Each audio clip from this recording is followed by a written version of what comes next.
E começou mais um Entendo Nada, é o número 98, e o tema de hoje é Copa do Mundo. Rapaz, vamos falar de Copa do Mundo, tema este que será apresentado por este que nos fala, Luiz Rossi, e que terá como convidada a jornalista esportiva Juliane Santos. E neste episódio falamos, claro, sobre a Copa do Mundo, né? Falamos um pouquinho sobre o futebol, a seleção brasileira, a convocação, sobre Daniel Alves. Falamos, não tem como fugir desse assunto. Falamos sobre as outras seleções, as favoritas, né? As decepções, as possíveis decepções, as surpresas da Copa. Falamos um pouquinho sobre o Catar. Enfim, falamos sobre muitas coisas, muitos temas, falamos sobre jornalismo também. Foi um bate-papo muito gostoso, muito assim, pra Copa do Mundo mesmo. E, assim, muito bom. Mas vou deixar de falar aqui e vamos pra entrevista, que é o que importa, né? Juliane, é com você.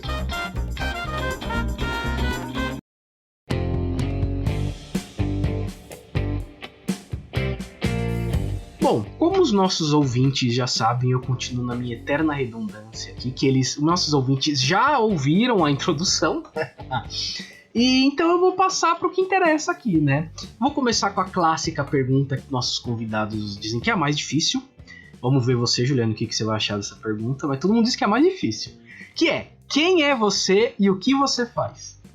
Opa, vamos lá. Primeiramente, agradeço pelo convite, Luiz, aqui no podcast. E, bom, quem sou eu, o que eu faço? Meu nome é Juliane Santos, sou jornalista daqui de Guarulhos, São Paulo. Trabalho com jornalismo esportivo já há 8 anos, sou comentarista hoje de futebol.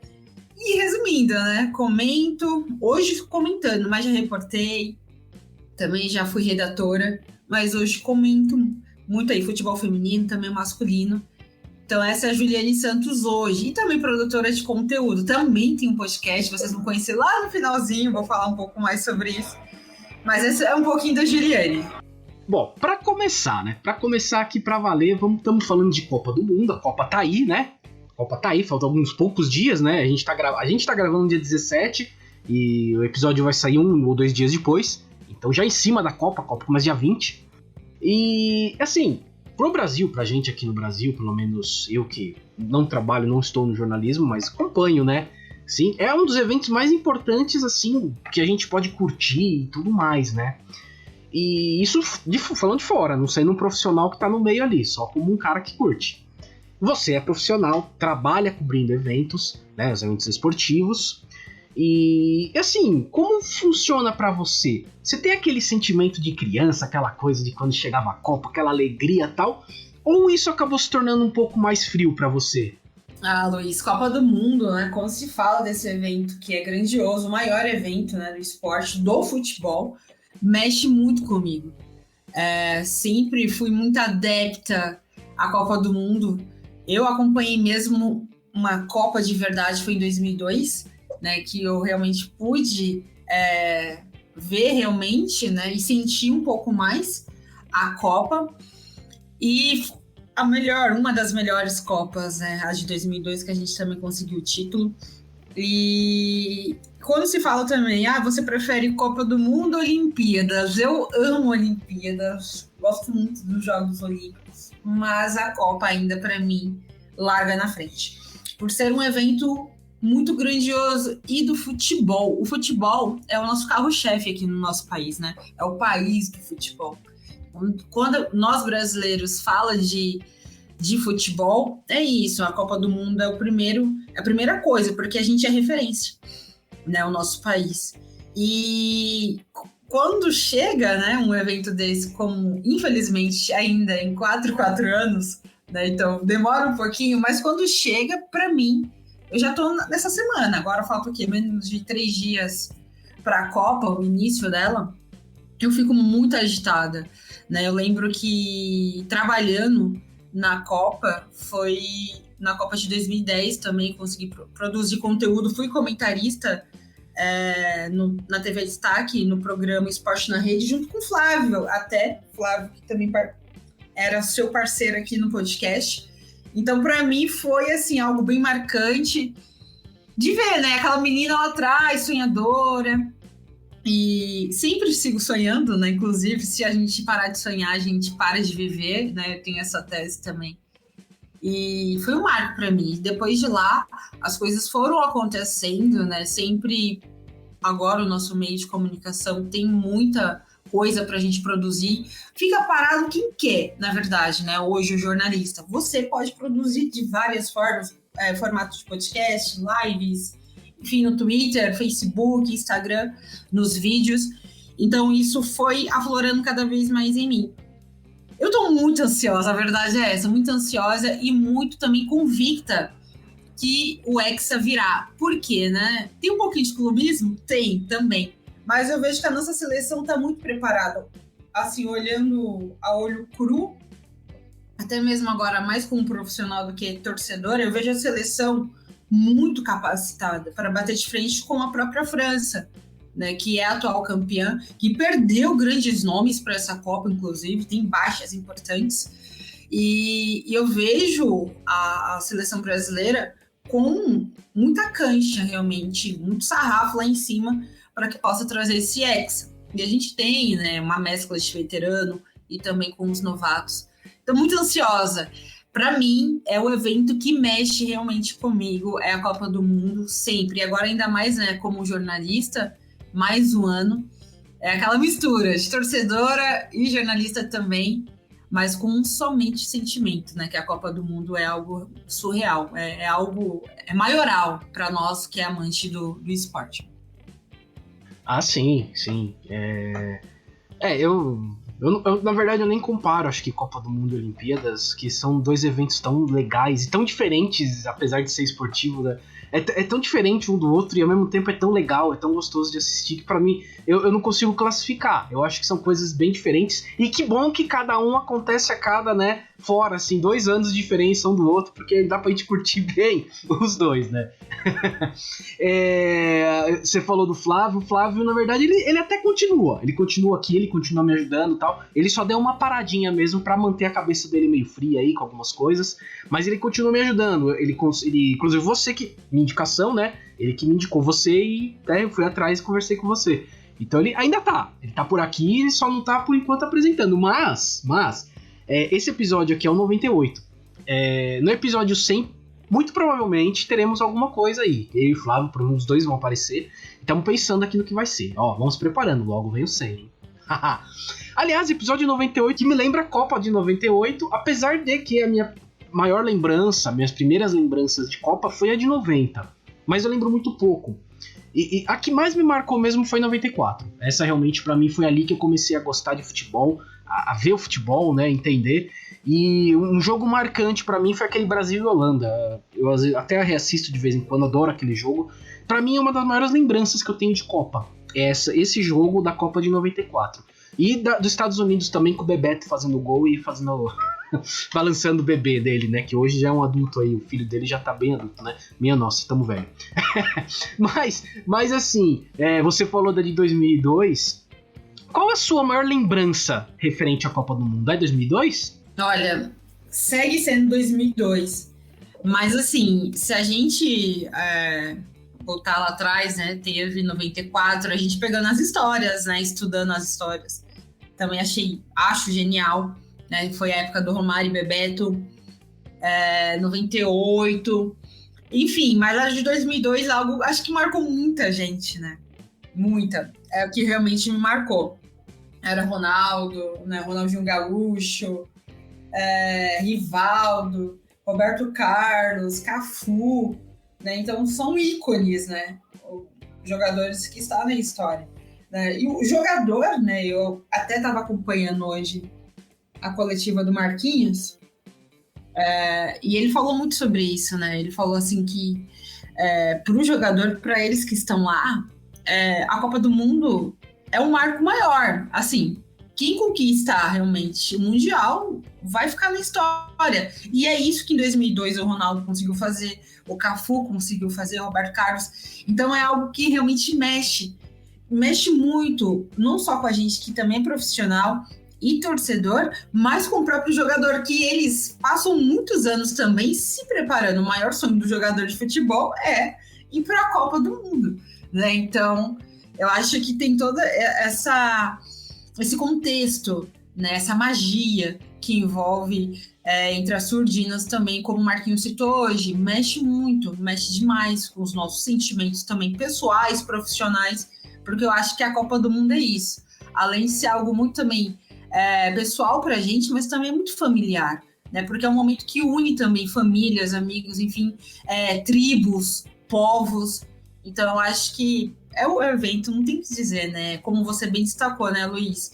Não tem que nem comparar a Copa do Mundo com as Olimpíadas, né? Porque cada um tem realmente o seu valor. Mas a Copa do Mundo realmente é isso, é algo que mexe com tudo. É algo realmente muito grande e acaba sendo muito familiar e também pessoal para muita gente.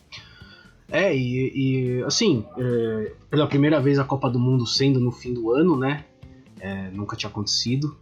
E muita gente falando, né? Mas assim, tá um desânimo, tal, fim de ano.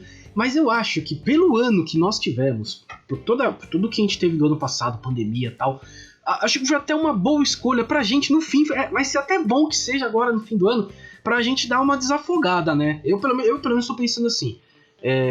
Como muita gente fala, né? Que a Copa do Mundo é alienante, futebol é alienante e tal. Olha, eu acho que nunca a gente precisou tanto se alienar um pouco, sair um pouco das discussões maiores e se alienar um pouco. Pra mim, pelo menos pra mim, essa Copa vai ser muito isso. Eu vou realmente me alienar, vou me desligar e vou prestar atenção em Copa do Mundo. Não quero saber mais de nada. Realmente bem parecido do que quando eu era criança mesmo, como Copa de 94, que era uma coisa que eu vivia intensamente ali. Tinha tempo, né? Claro, né? Tinha criança, a gente tem tempo pra ver, pra discutir, pra fazer o álbum. Na época tinha o álbum na Copa de 94 e você conversava com um com o outro, não existia internet, nada disso, mas dava tempo, você conseguia assistir todos os jogos, né? Coisa que provavelmente eu não vou conseguir fazer nessa. Mas, então, eu achei muito que seja no fim do ano, isso pra mim tá sendo muito bom. Pelo menos eu tô pensando nisso. Copa do Mundo, você falou de questão de unir, estamos precisando disso, né? Então, espero que realmente sirva pra isso, pelo menos esse ano, a Copa do Mundo no fim do ano tal, e tudo mais. Eu recebi aqui uma questão da Edilene Mesquita, né? E, na verdade, eu abri essa caixa próximo de quando foi feito a convocação, né? Então eu abri para as pessoas mandarem pergunta e tal, e a Edilene mandou, né? Por que o Tite convocou o Daniel Alves? Então eu vou ampliar. O que você pergunta que não quer calar. Pergunta que não quer calar. O que você achou no geral da convocação da seleção? Bom, eu achei pertinente. Eu acho que o Tite, por ser muito conservador, eu até esperava que realmente ele não ia mudar muita coisa. Ele foi bem coerente, pertinente naquilo que ele já vinha chamado também nos amistosos, nos jogos também preparatórios. Só que o Daniel Alves, assim, na hora, né, a gente fica, nossa, mas será que ele vai convocar? Mas será? E assim, a gente, infelizmente, estamos sem lateral, viu? Lateral direito realmente está bem difícil. Estamos escassos, tem uma escassez muito grande. A gente não tem lateral direito. Hoje, realmente, se você olhar para os laterais direito que a gente tem no futebol brasileiro, vou pegar o futebol brasileiro como tese, é difícil. Cogitaram até levar o Rodinei do Flamengo. Pois é. Né? Para você ver o tamanho da escassez que a gente tá, né? É algo realmente muito grande. Mas, e assim, eu gosto muito do que é o Daniel Alves, né? O jogador que ele assim, ganhou tudo na carreira, não tem o que falar. O cara é enorme, tem tudo. Tudo, todos os títulos possíveis ele tem. Faltava até mesmo só o das Olimpíadas, ele conquistou, né? A medalha de ouro. Mas nesse momento, para mim, Copa do Mundo é momento. Você vai realmente convocar aquele cara que tá bem, né? Que merece ser convocado. O Daniel Alves está jogando no Puma hoje. E lá ele praticamente não tem constância, né? Ele não tem uma rotação porque já começando que o campeonato é bem fraco, muito fraco, né?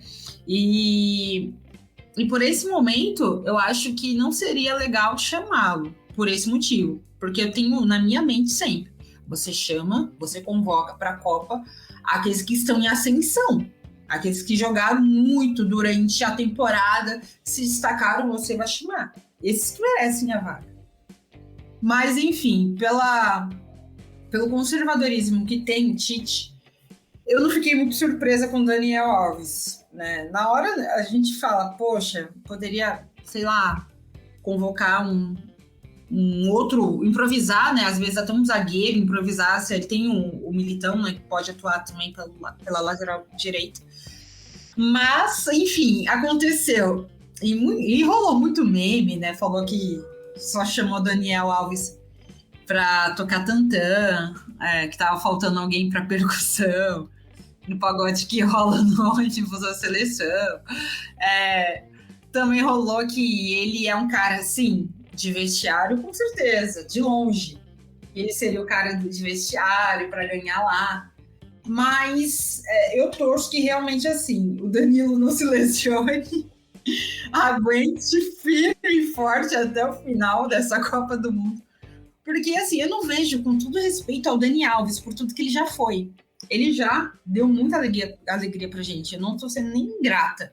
Mas nesse momento não dá. Porque mesmo ele não vinha jogando. E ele sabe muito bem disso também. Né? Então, vai ser legal ter ele lá? Ok. Mas também tirou uma possibilidade de um outro lateral também estar lá. E assim, seria mais convincente e conveniente. Mas enfim, outrora, né, eu acho que tirando essa tese aí, essa convocação do Daniel Alves, que deixou todo mundo de queixo caído, eu acho que os nomes que ele chamou são bem coerentes e é muito do Tite, né? Ele é muito conservador. Sim. Ele é bastante conservador, o Tite. Mas eu concordo. É aquela coisa que vai. Tudo bem. Podia ter tentado levar, sei lá, Emerson Royal. Mas assim, não é um nome que você vai falar, nossa, fico fora, né? Muita gente nem sabe quem é Emerson Royal. Põe o Fagner. Cara, a gente viu o Fagner na Copa passada. Nossa, sim. Então, não tem, cara. Não tem, é isso, não tem. A gente viu bem. Aliás, lateral direito é uma coisa no Brasil, né? Acho que 2006 que teve Cafu e Cicinho, né? Dois bons laterais. E 94 que eu me lembro do Cafu e Jorginho na lateral. 98 o Zé Carlos jogou, gente. O Zé Carlos jogou na direita. Eu não sei, tem muita gente que não viu direito a Copa. O Zé Carlos jogou contra a Holanda. Olha, foi um jogo assim. Olha, assistem depois, se peguem 98 Brasil e Holanda, coloca, vocês vão ver o Zé Carlos jogando na lateral direita. Então é difícil mesmo. Também espero que o Danilo não se lesione. Mas não tem. Provavelmente quem vai jogar vai ser o Militão. Se o Danilo se machucar, eu acho que o Daniel Alves não entra na direita. Eu tenho a impressão que o Tite chamou o Daniel Alves. Eu também tenho essa impressão, né? Demais. E eu tenho a impressão de que ele chamou o Daniel Alves assim, exatamente pra tocar o pandeiro lá, né? Fazer aquela coisa. Se precisar muito dele pra fazer o meio-campo. Um jogador de meio-campo. Perfeito. E é eu isso. também tenho essa tese comigo. Porque não vai sair disso, né, Luiz? Não é difícil. E no geral, a seleção no geral é o que tem mesmo. Eu acho que estamos muito bem de atacantes, né? De imaginar que o Firmino ficou fora. Tudo bem que o Firmino não estava na grande fase que ele estava na Copa passada, mas é um baita centroavante, né? E ficou fora. Eu ia falar bem baixinho aqui, que até então ninguém se lesionou no Brasil, né? Eu tô vendo aí que França tá feio, né? Argentina, o negócio tá feio. Hoje parece que saíram 2 pra entrar 2. Sim, a Argentina, né? Também tá entornando caldo por lá. Tá entornando, então, cara, então assim, né? Então agora não machucou ninguém, então vamos falar baixinho aqui, né? Pra que evite problema. Mas... Amém, que assim continue sempre. Que assim continue. E no geral, pelo que eu andei vendo aí das convocações, vai ser uma Copa muito igual ali das grandes seleções, pelo menos, pelo que deu pelo que foi chamado, pelo que eu andei vendo nos últimos jogos. Alemanha é sempre Alemanha, né? A gente não pode nem colocar. A Alemanha tá sempre ali. Alemanha, a própria França mesmo, com tantas lesões ainda, é uma baita equipe. Argentina, Brasil, Bélgica talvez um pouco menos. A Dinamarca muita gente vê como uma surpresa. Eu também vejo muito. Eu ia perguntar isso, né? Basicamente eu acho que é isso, né? Se tem alguma alguma ideia de quem, assim, você podia dizer quem vai ganhar a Copa? É uma pergunta fácil, né? Quem vai ganhar a Copa de 2022, né? Você tem alguma ideia? Vocês teriam alguma opinião? Então, eu fico com o Brasil, né? Apesar, né, como eu já disse lá no início para você, eu vejo a seleção muito pronta, eu vejo a seleção prontíssima. Começar, vai ser assim, um jogo contra a Sérvia vai ser um jogo muito difícil, porque a Sérvia é um time muito ofensivo, né? Então vai deixar o Brasil jogar também. Eu acho que a Suíça vai se fechar lá atrás demais, mas para mim a Sérvia vai dar muito jogo. E vai ser um jogo difícil, porque também tem um ataque muito poderoso, a Sérvia. Então ali vai ser a chave triunfal para a gente iniciar com o pé direito. Mas eu vejo sim a seleção brasileira como campeã. Eu vejo porque está muito pronto. E já a surpresa, eu fico com a Dinamarca.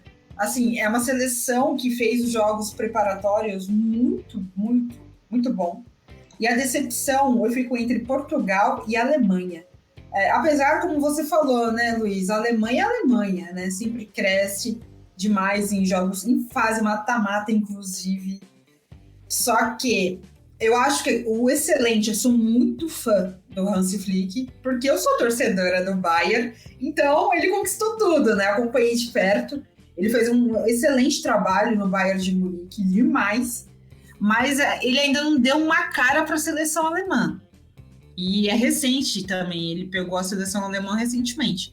Então eu acho que a seleção alemã possa ser, sim, a decepção, e Portugal ainda acho uma seleção ainda um pouco velha, né? E com um contexto muito individual, né? Não tô chamando você, viu, CR7, de velhinho.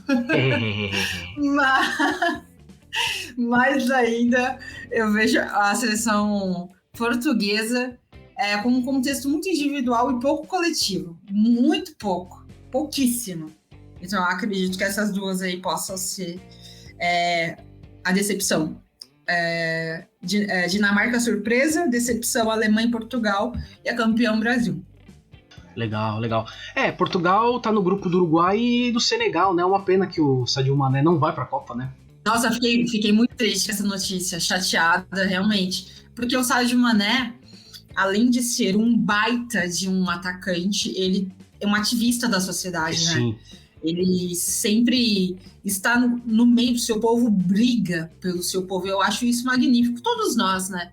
Então, realmente, todos nós estamos tristes porque é um cara muito caricato e um excelente jogador. Que ele tem aí uma pronta recuperação, mas perde muito mundial sem ele, viu?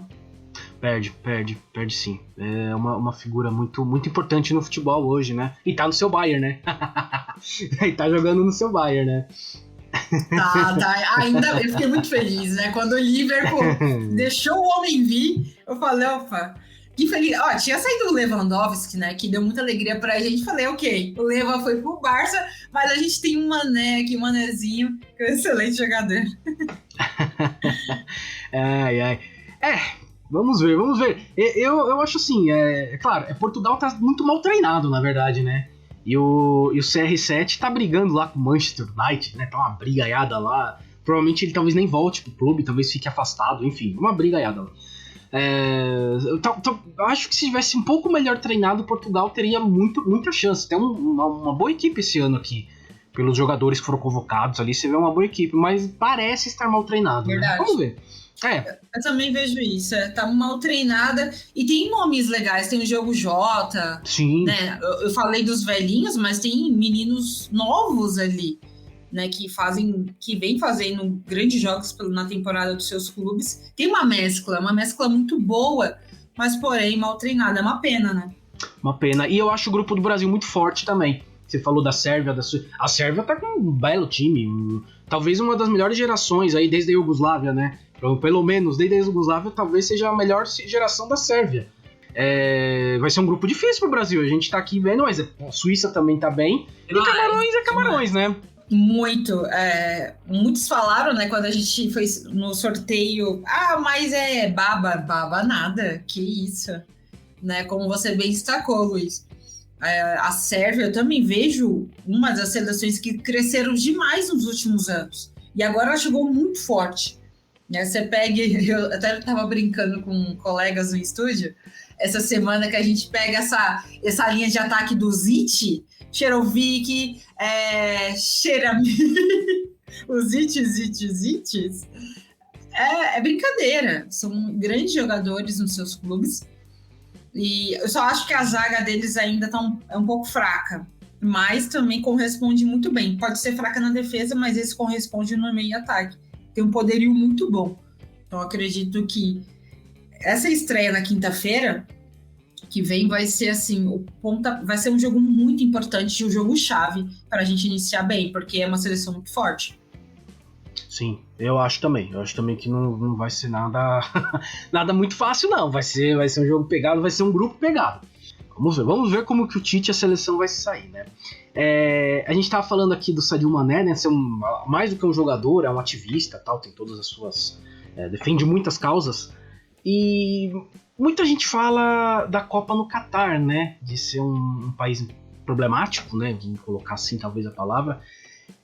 Você acha que a gente vai ter muitos problemas por a Copa ser no Catar? Eu digo assim, com torcedores, com jornalistas.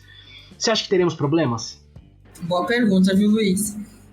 Quando eu vi que seria no Catar, né, acho que todos nós falamos, nossa, é um país bem restrito, né? Mas por que, FIFA? No Catar, né, em Doha, é um país, assim, riquíssimo, lindo, mas muito restrito em várias coisas, muitas coisas. Demais, principalmente com nós mulheres também. As mulheres não podem andar com a mostra, os ombros, não pode mostrar os ombros. É muita coisa. E assim, é um país muito quente também. Imagina a situação para nós mulheres, né? Você não pode ir para a rua com uma regata, por exemplo. Imagina, as mulheres lá sofrem. Eu vi uma matéria muito bem feita pelo UOL que relatou muito, né, as normas, né, como vive as mulheres, né, como vive ali as pessoas no Catar. Eu fiquei assim de queixo caído. Né, as mulheres sofrem, as mulheres agora elas podem ir para os estágios lá, mas isso demorou mais de 20 anos, né? E assim, elas têm que ir cobertas ainda, bem cobertas, né? Então, para nós mulheres já é um país com muita dificuldade, mas demais. No contexto geral, também se torna com muita dificuldade. Nós brasileiros, a gente é muito festeiro. A gente é muito festeiro demais. Eu acho que assim, os torcedores lá não vão obedecer muitas normas, os torcedores brasileiros. E isso, óbvio, né? Tem multa e vai acarretar muito negativamente para eles, né? Para nós também. Jornalistas, eu já vi colegas que foram cumprir, estou acompanhando também nas redes sociais, que estão lá no Catar, já estão falando que estão encontrando dificuldade. É difícil. O país ainda, por ser agora em novembro, assim, para eles ainda é ameno, mas pra gente é um calor absurdo, 35 graus, 36 graus, e assim, é um calor insuportável, né? Imagina, e pra gente que trabalha na comunicação, tem uma blusa tampando os ombros, com calça, tênis, é difícil, é complicado. Então eu vejo que vai ser assim, um atalho para os jornalistas que vão cobrir isso, a Copa lá, né, no Catar, e também para os torcedores que estão indo até lá. Já vi, né, que a cerveja lá também está um absurdo de caro. Não vão poder beber, inclusive, nem em ruas. Eu achei isso um absurdo, né? Porque aqui no Brasil isso é normal pra gente. E nem, assim, no bar, mas tem que ser muito privado. Então, eu não sei como vai ser isso, viu, Luiz? Mas eu acho que vai dar muito ruim essas normas pra gente, que os brasileiros que vão estar lá, porque vai ser muito difícil obedecer. Dificílimo, né? Então, eu vejo que vai ser muito difícil com essas regras, essas normas que eles estão impondo para sediar a Copa em seu país. E os nossos colegas do meio de comunicação, toda sorte para eles do mundo, mas vai encontrar muitos, já estão encontrando atalhos a ser corrompidos, né? Porque não vai ser fácil. É um país muito rico, bonito, mas com muita dificuldade. Muita.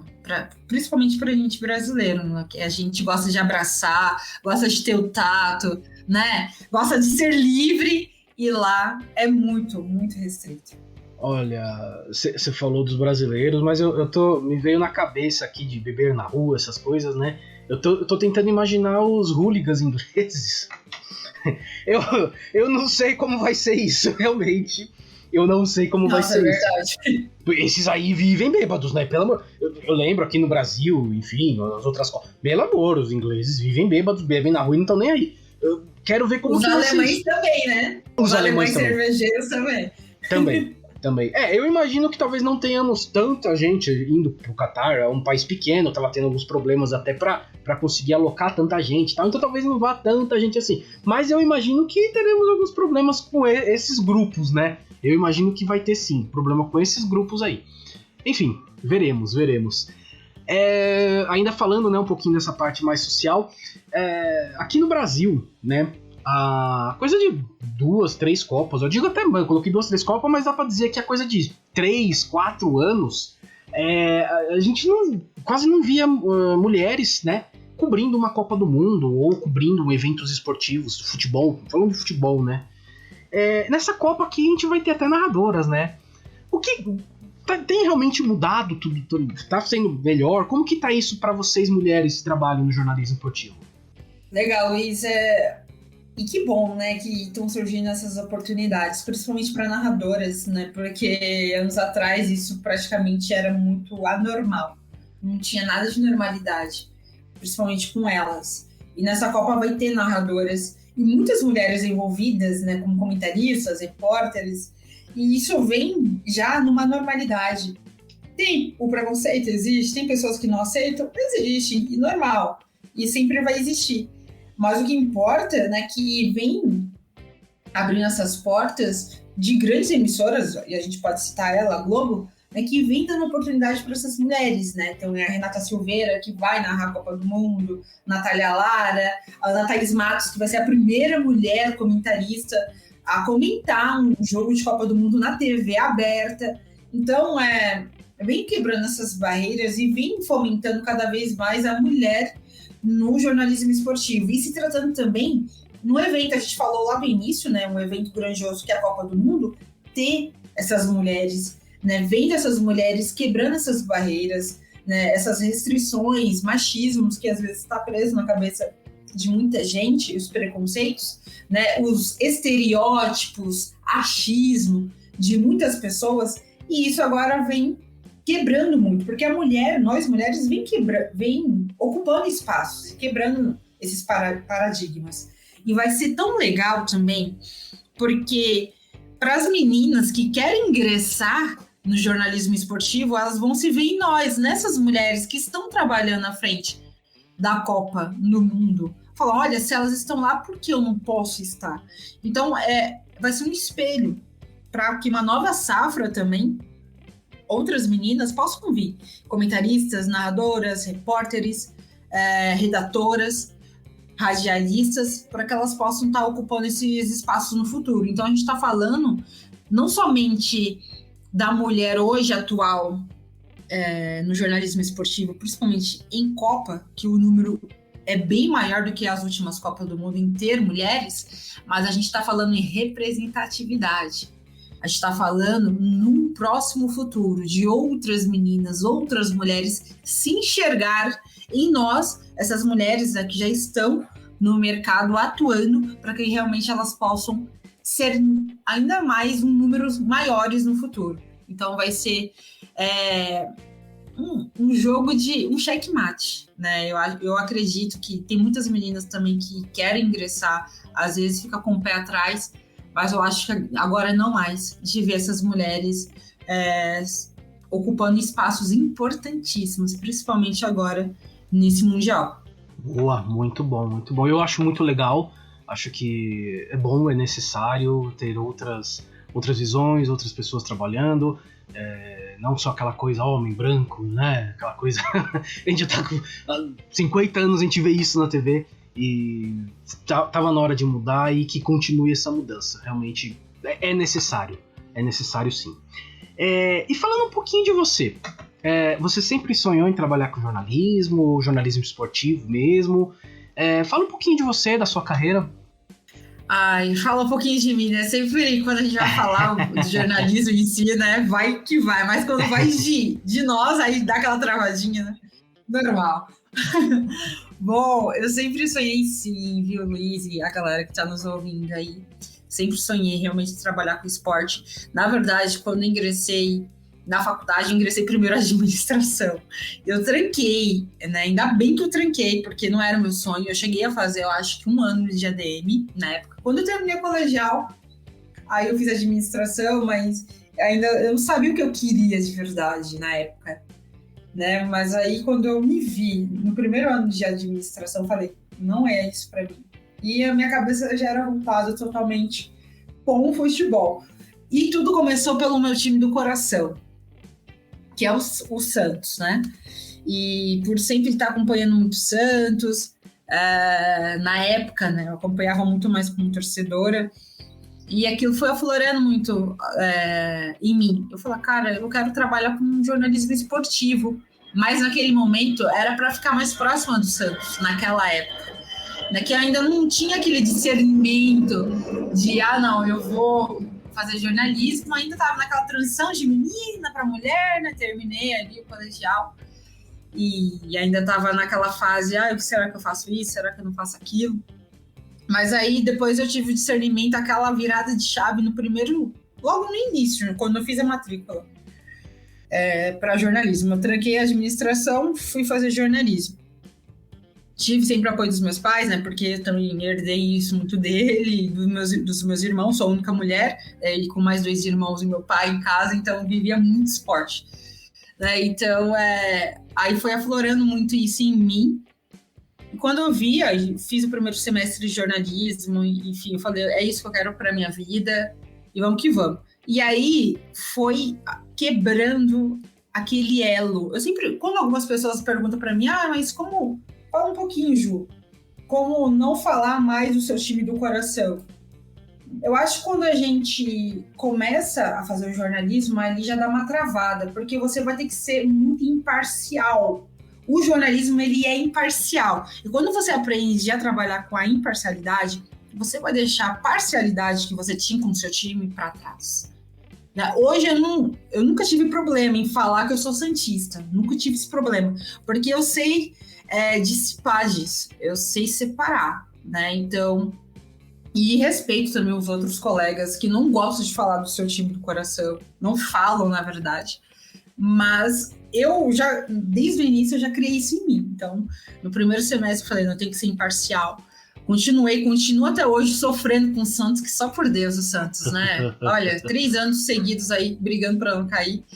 Mas continuo acompanhando.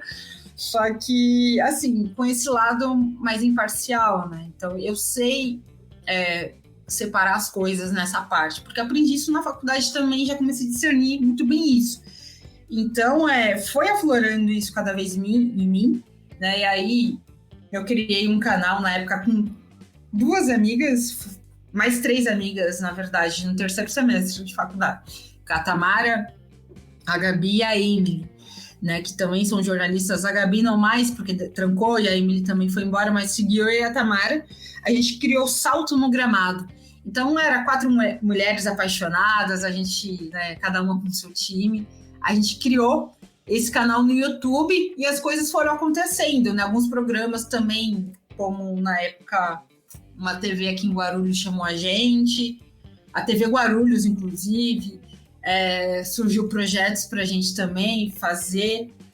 Foi um Morumbi muito legal que a gente chegou a cobrir pelo Salto no Gramado. As coisas foram acontecendo, né? A gente sempre encontra pessoas que têm o mesmo sonho, né? E dá a mão uma na outra e vamos que fomos.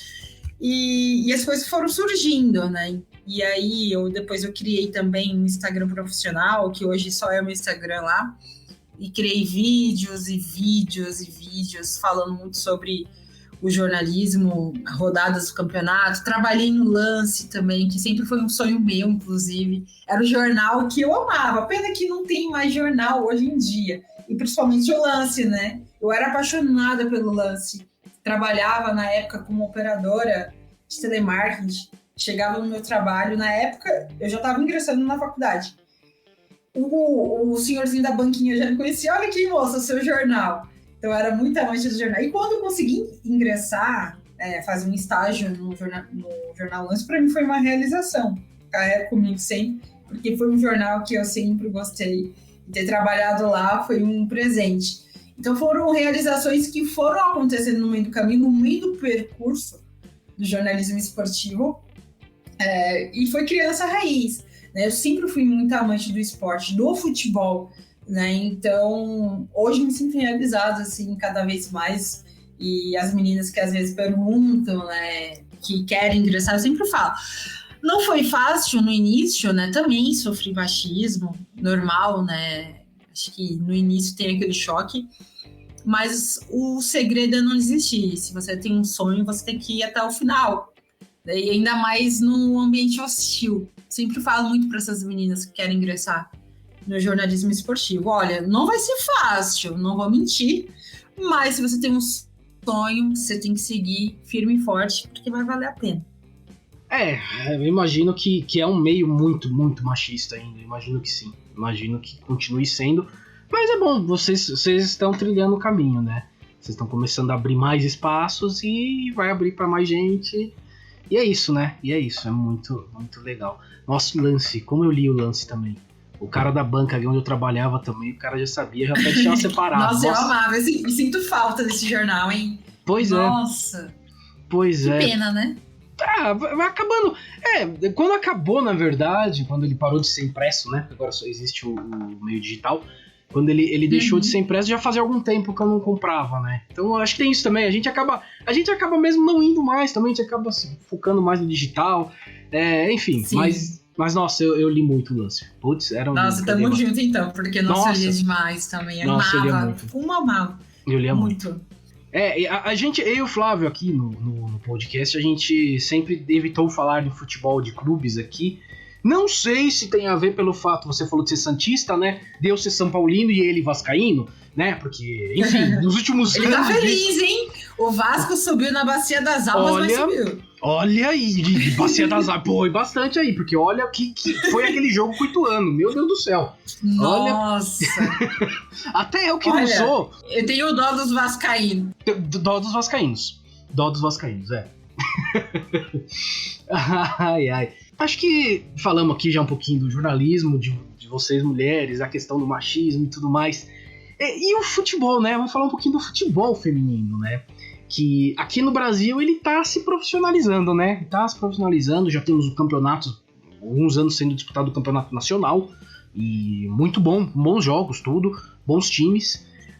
Mas ainda assim, eu vejo, pelo menos eu tenho sentido isso, que o Brasil tá começando a ficar atrás de alguns outros países, né?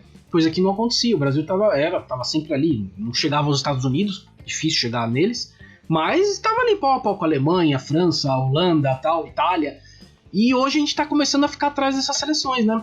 Apesar de estar se profissionalizando, tudo, o que você acha que dá pra fazer pra gente conseguir igualar de novo esse jogo? Nossa, é um ponto muito bom, viu, que você está destacando, Luiz. Eu vejo a seleção feminina ainda atrás. Olha, é triste que eu vou falar, mas ainda atrás até do próprio Canadá, viu? Infelizmente. Ano que vem é ano de Copa do Mundo feminina. Já me preocupa bastante. Se eu falei que o Brasil masculino chega forte, e está chegando forte, já feminina não posso cravar. Porque ainda vejo o trabalho da Pia instável. Não que seja ruim, longe disso. Mas muito instável, inconstante. Então, como você bem destacou, a gente pegar a seleção da França está muito à frente. Para mim, a seleção francesa é a melhor. Assim, pegando assim, um top 5, em primeiro lugar, a seleção francesa. E vai ser na Austrália e no Canadá, né? A Copa Feminina. Então, eu vejo que esses jogos preparatórios que a Pia... Inclusive, agora teve recentemente, aqui no Brasil, na Vila Belmiro, e depois na Neoquímica Arena, essa semana, foi na semana passada e essa semana. Eu acho que ela tá adepta muito no modelo de jogo, sabe? Eu tava comentando muito com meus amigos também, eu falei, ela não abre mão do 4-4-2, por exemplo. Assim, tem que variar, sabe? Se for para falar um pouquinho mais de modelo de jogo, e pelo material humano que tem a seleção brasileira, feminina, você tem que variar, né? Eu acho que se ela ficar arriscando nesse 4-4-2, utilizando peças às vezes que, por exemplo, a Tamires, lateral esquerda do Corinthians, ela pode jogar no meio, e ela joga assim também no Corinthians, com um ótimo Arthur Elias. Que, olha, falar aqui bem baixinho para vocês, que para mim seria o preferido a assumir a seleção brasileira feminina seria o Arthur Elias, multicampeão no Corinthians. Excelente treinador, inclusive. Mas eu acho que com o trabalho que vem fazendo a Pia na seleção brasileira, precisa ser sólido, precisa ganhar consistência. Eu falei, voltando um pouquinho no 4-4-2, varia pro 4-3-3, coloca a Tamires para jogar um pouquinho mais avançada, porque ela dá essa sustentação muito boa, assim como é no Corinthians. Você tem uma Debinha, né, que é excelente jogadora, joga aberta também, joga um pouquinho mais centralizada. A Marta, muitos falam da Marta, mas a Marta, será que ela vai aguentar? Agora tá mais velha.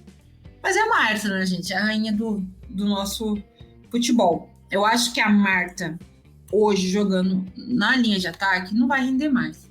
Ela tem que jogar mais no meio mesmo. Por quê?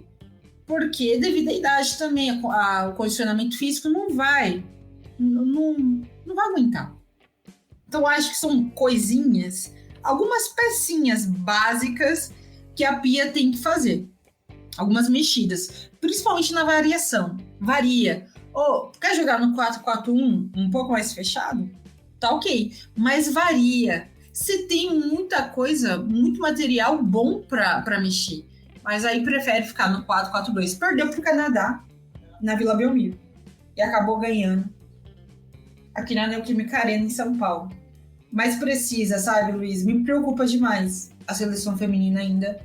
Mas assim, são pontos cruciais que, se a Pia enxergar como a gente está enxergando, ela consegue consolidar mais essa seleção. Mas ainda, infelizmente, está bem atrás de grandes seleções. E até do Canadá, né? Do próprio Canadá, a seleção brasileira ainda está atrás. Eu não acompanho, tenho acompanhado, eu assisti o jogo da Vila Belmiro, eu assisti, né? Eu vi na TV. O outro jogo eu já acabei não conseguindo ver.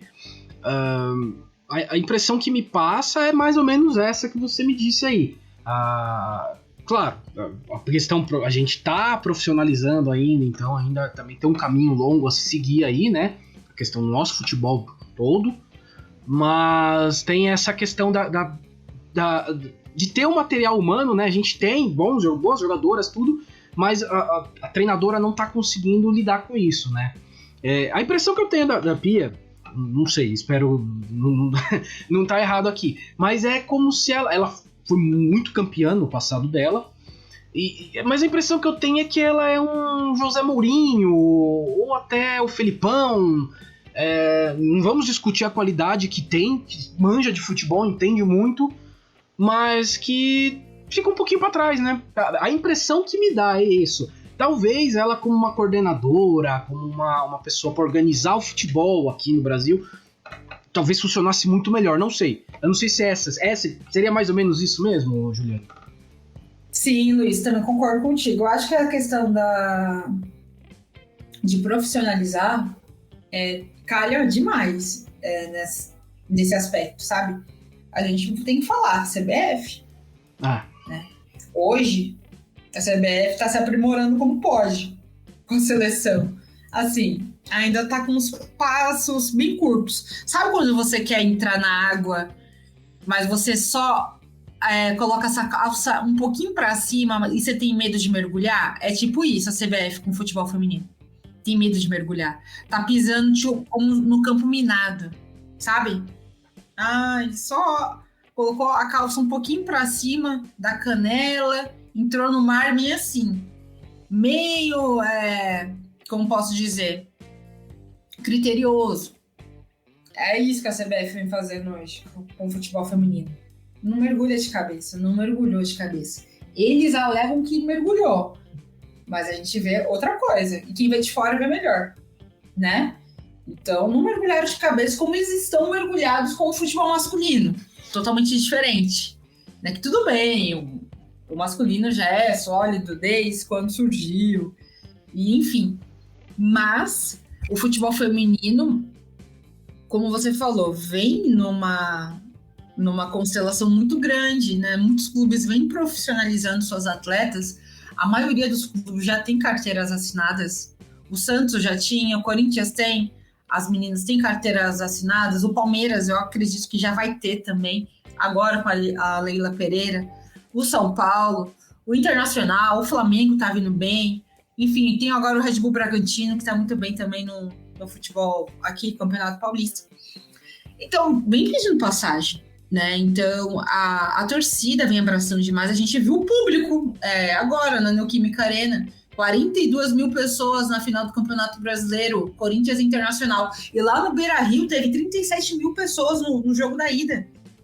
Então o público tá abraçando a modalidade. O futebol feminino já é uma realidade, eu sempre falo isso. Agora não volta mais para trás, não vai retroceder, mas precisa, como você bem destacou, de profissionalização, precisa de pessoas capacitadas, principalmente na senhora CBF. Por que eu bato na CBF? Porque é o carro-chefe, é aonde vai fazer andar. E igual eu falei, ainda vejo eles o quê?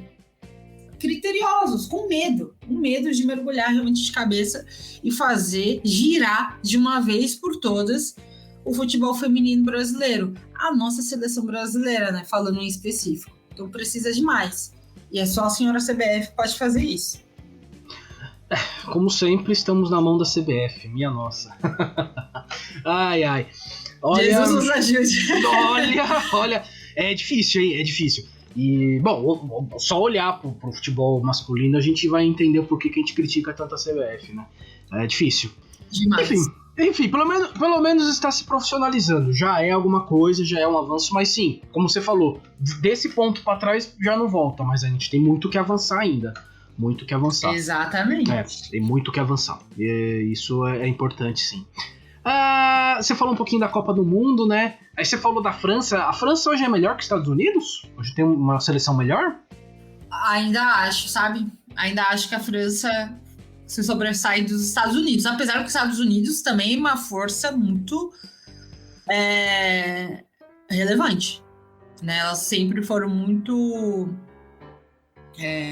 sólidas, né? A gente pode falar da Happy Noe, né? Que também a gente estava falando de ativismo, ela é uma atleta ativista, a gente falou do Sadman, né? E a Happy Noe é ativista lá também, tem um nome muito grandioso aí pela seleção, pelo seu país, que é a América, né, dos Estados Unidos. Mas ainda acho que a França se sobressai. Porque vem ganhando números nesses últimos anos muito relevantes. Um trabalho que vem sendo constante. Eu sempre falo que para o trabalho ser sólido, ele tem que ser constante. Constância é o quê? É sempre se aprimorar, é sempre variar. E é aquilo que eu estava falando da seleção brasileira. Né? Às vezes você fica empacado no modo de jogar, no modo de enxergar o jogo, e o futebol é dinâmico, gente. Então você tem tudo nas mãos, é o que eu falo sobre a Pia. Você tem ouro nas mãos, mas você prefere ficar somente com uma leitura, com uma característica, mas você tem várias. O futebol, ele te dá esse dinamismo. Então eu acho que a França sabe usar e abusar disso. E também os Estados Unidos, que já conta muito com a sua solidez. Então, eu acho que a França ainda, hoje, nesse top 5, fica em primeiro, e os Estados Unidos, segundo.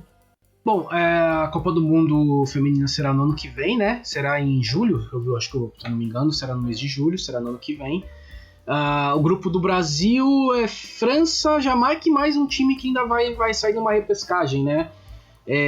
Bom, o Brasil vai pegar a França de cara, é isso, né? Na Copa do Mundo. Pelo que eu vi aqui no grupo, é isso, né? Meu Deus, né? Logo as francesas. Que teste para cardíaco. Vai ser. Bom, ano que vem a gente vai conversar. Provavelmente você vai voltar aqui, porque provavelmente eu vou te chamar aqui pra gente falar sobre essa Copa do Mundo feminina, viu? Com certeza eu vou te convidar pra gente falar sobre. Pode contar comigo, convocada. Com certeza vou te convidar pra gente falar um pouquinho. É isso. A parte da entrevista a gente vai terminando aqui agora, vamos fechando aqui. Muito gostoso falar de Copa do Mundo, né? Sempre bom. Eu acho que se deixasse aqui a gente ia longe, né? Mas a gente tem que ver. Ainda mais em semanas de Copa, né? Pois é, estamos quase da Copa, que a gente ia longe aqui. Mas vamos dar uma segurada, porque a gente tem muita coisa pra fazer aqui. Mas vou fechando a entrevista e vou passar agora para as nossas dicas. Dicas culturais. Juliane, o que você trouxe aí pra gente de dica cultural?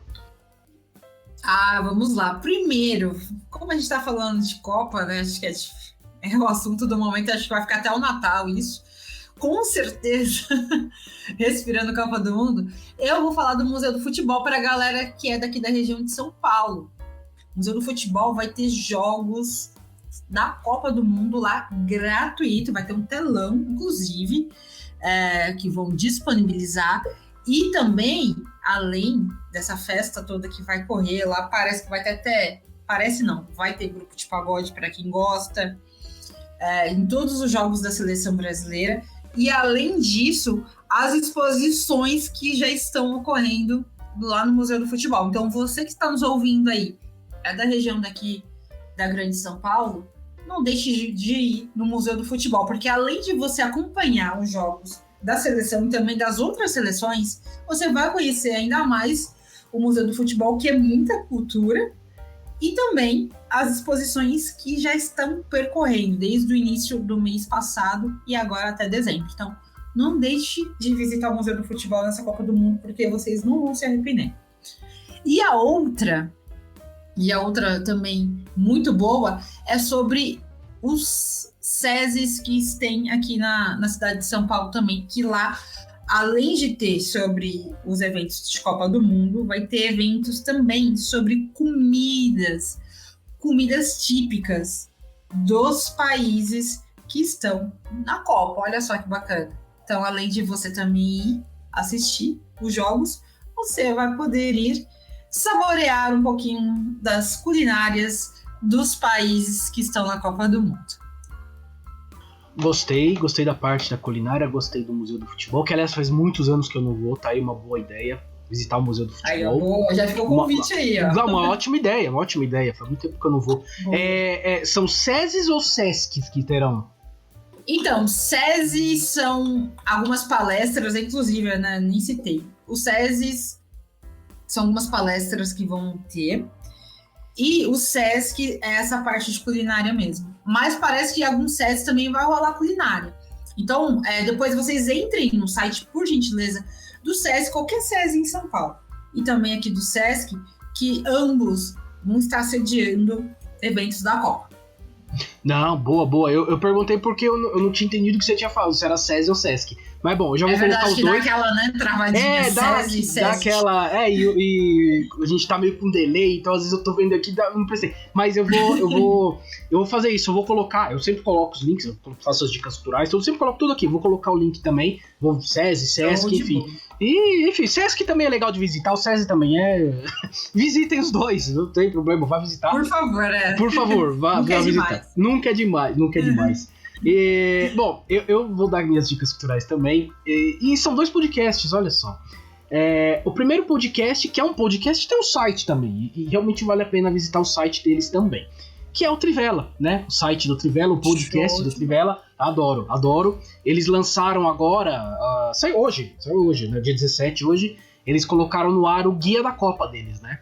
Que é muito completo. É gigante. Nossa, E é gigante, é um negócio assim, você vai ler, você pode passar a Copa do Mundo vendo o jogo lendo, porque é muito grande e muito completo, é muito legal, né? Muito legal. E o podcast deles é muito bom também. Você procura lá, podcast Trivela, site trivela.com.br, vocês vão ver de futebol, assim, eles entendem demais, cara. É muito legal de ver, muito legal de ler, de ouvir. E é legal, é legal. É uma mesa redonda, mas não é aquela mesa redonda gritaria, xingamento, aquela coisa, né? Não é. Bem calmo, tranquilo, dá pra você entender. Eles se respeitam, falam bem e entendem muito de futebol.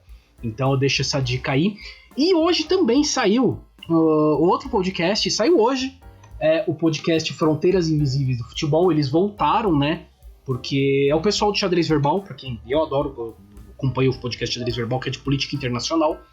E eles têm esse outro podcast que estava parado. Eles pararam na pandemia e estão retomando agora. Então é o Fronteiras Invisíveis do Futebol, apesar de ter este nome do futebol, é um podcast de história. Que eles tratam da história do local. Então esse episódio eles estão falando do Catar, né? Eles pegaram para falar do Catar, exatamente. Da história do lugar, da história mesmo. Eles remontam lá para a história, vêm até os dias atuais. E tem um bloco que eles falam de futebol, mas falam do futebol local. Falam da seleção local, falam dos clubes, falam dos jogadores, falam da história. Então assim, é um podcast de história relacionado ao futebol. E saiu hoje, dia 17, sobre o Catar. Então, para quem está interessado em saber mais sobre o país da Copa, um pouco da história, a formação, enfim, tudo que levou a transformar o Catar até chegar à Copa do Mundo, escutem esse podcast que é ótimo, assim, é excelente. É qualidade boa mesmo, tá? Então é isso, show, vale muito a pena. E é isso, fechando aqui as dicas culturais. Lembrando que eu sempre coloco os links, eu coloco tudo no post. Porque podcast é uma coisa assim, a gente sempre tá ouvindo fazendo alguma coisa, né? Ou tá na academia, ou tá lavando louça, ou tá dirigindo, e não dá pra parar pra marcar nada, né? Então eu coloco sempre no post, tá sempre lá os linkzinhos, tudo bonitinho. Beleza? E é isso. Vamos agora para os nossos salves, chamegos e sapatadas. Salves, chamegos e sapatadas. Eu vou começar aqui mandando salve pra Edilene Mesquita, que mandou a pergunta aqui pra gente, né? Um salve pra Karina Saraiva, foi a nossa última entrevistada no podcast, né? A gente falou com ela é psicóloga esportiva. Foi uma entrevista muito legal. A gente falou um pouquinho sobre a cabeça dos jogadores, a pré-copa, né? A questão dos jogadores tratando essa coisa de tem os jogos, tem que jogar seus jogos pelos clubes, mas aquele medo de se machucar, como que fica a cabeça dos jogadores e tal. Falamos sobre isso, falamos sobre atletas que não são os profissionais, pessoas que gostam de correr, então falamos sobre toda essa parte psicológica nesse episódio. Episódio muito legal de ouvir, recomendo. A Nana School, que é a fotógrafa, ela é fotógrafa e tira as fotos pra Karina Saraiva, então ela foi lá, seguiu a gente, gostou, falou que gostou do episódio, então um salve pra você. Um salve pro César Rossi, que foi a live, a gente fez uma live na sexta-feira, a live no dia 11 com ele, falamos sobre corrida, ele que é professor de corrida e tal, então falamos bastante sobre corrida de rua, e foi uma live muito legal, recomendo que vocês vejam e escutem. É isso. Que legal. E é isso, foi um mês aí que a gente falou bastante esporte. Bastante esporte, foi bastante esporte, assim, falou bastante. Juliane, agora é a hora que a gente fala que é o momento se consagra, né? Você vai fazer sua propaganda, mandar abraço pra quem quiser, beijo pra quem quiser. Agora é com você, a hora é sua. Opa, eu gostei do nome, é o momento se consagra. O momento se consagra. Vamos lá, primeiramente eu quero agradecer, né, pelo convite, é sempre muito legal a gente partilhar da mesma, né, energia, e se tratando de esporte, como você já falou dessa semana muito legal que teve no podcast, ainda mais em semana de Copa do Mundo também, é muito bacana. Quero agradecer mais uma vez pelo convite, Luiz, e também falar, né, mandar um abraço também para todo mundo que mandaram as perguntas, a galera que está ouvindo aí também, um abraço a todos vocês, tenham uma excelente Copa do Mundo, desfrutem da melhor forma possível, porque é em 4 anos, então agora vocês têm que viva com intensidade, mas com juízo também, só não se perde no meio do caminho. E quero falar mais uma vez também que vocês que estão ouvindo aí, que são amantes do esporte, adeptos, né? A gente está falando de Copa do Mundo, é um momento familiar também, um momento também pessoal, cada um tem o seu momento, né? Seu sentimento para a Copa, mas vivem da melhor forma possível, né? Então, vivem da melhor forma, desfrutem, saboreiem, e que o Hexa possa vir se Deus quiser, a gente possa curtir um Natal aí, um clima natalino com o X, vai ser perfeito, né? Um clima muito, muito bom, muito propício. E falar também um momento das minhas redes sociais aqui. Também tem um podcast que se chama Tática Mais Futebol, inclusive, né, já vou deixa aí, vai ter muito conteúdo agora na Copa do Mundo, só conteúdo de Copa do Mundo, então ele é semanal, é uma vez a semana, toda quarta-feira, sempre está ao ar às 10 horas da manhã, então em todas as plataformas de áudio, né, Deezer, Apple Podcast, também Spotify, Google Podcast, vocês podem ouvir.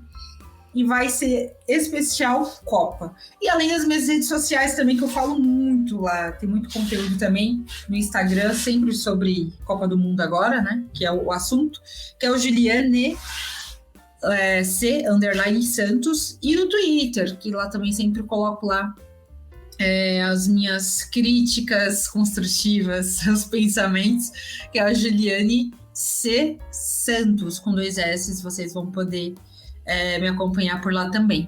Quero agradecer mais uma vez, que vem a Copa, que a gente já está preparado. Que vem a Copa, que vem o Hexa, que vem o Natal, que vem a cerveja, que venha champanhe, que venha tudo. Que venha tudo. É sobre isso. É sobre isso. Não estamos no Catar, estamos no Brasil, então podemos beber tranquilo. Como você falou. A parte boa, né? Isso, a parte boa. A parte boa. Sem perder o rumo de casa, como você bem disse aí. Que venha tudo isso, que venha tudo isso. Lembrando, como eu disse, das dicas culturais, eu coloco todos os links no post, então vou colocar as suas redes sociais e tudo mais, então quem tá ouvindo, quiser seguir, tranquilo, vai lá depois no post que vai achar. E é isso, Juliane, é isso, fechamos, foi um bate-papo assim, muito legal, muito gostoso. Como eu falei, a gente podia ficar aqui umas 5 horas conversando tranquilo, Copa do Mundo, podia buscar história, a gente podia falar de muita coisa aqui, olha, daria pra falar, porque é um tema muito gostoso, eu gosto, pelo menos eu gosto bastante. E eu que agradeço você por ter aceito o convite e tudo, ao Flávio por ter passado, né, o contato, tudo, para falar com você e tudo mais. E obrigado por ter vindo aqui, Juliane, valeu mesmo. Imagina, Luiz, eu que agradeço pelo convite. O Flavinho, quando me falou, falei, opa, pode contar comigo sim. E também já deixa aí para participar também do Tática Mais Futebol, aí a gente pode agendar durante a Copa do Mundo também. E é isso, vamos juntos nessa empreitada. Agora é Copa, é muita coisa também para a gente acompanhar, é muita coisa para a gente sempre estar, ainda mais dentro, né, do Mundial. A gente, como você bem falou, a gente não está no Catar, mas a gente vive como se estivesse, né, acompanhando tudo e mais um pouco, porque é um evento isolado, assim, como eu posso dizer, isolado, são 4 em 4 anos. Então todo mundo vai parar, obviamente, agora para viver esses dias, esse final de novembro e início e meio de dezembro em ritmo de Copa do Mundo. Eu que agradeço também, fica aí já o convite para o Tática Mais Futebol e também conta comigo para os demais episódios, viu? Valeu, obrigado, vou baixar vocês aqui, vou pegar depois o seu feed aqui para eu baixar no meu negócio de podcast que eu gosto de ouvir, vou pegar, vou ouvir vocês. E tamo aí, se chamar a gente vai lá, vamos falar.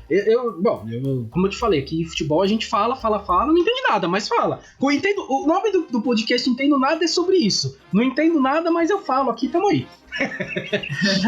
Valeu, mas sim, vou te chamar mais vezes, provavelmente a Copa do Mundo Feminina vai vir aí, vamos convidar e vamos bater um papo. Valeu, Juliane, muito obrigado, muito mesmo. E vamos nessa, fechamos. Eu que agradeço. Vamos nessa sim, Luiz. É isso, valeu, fomos!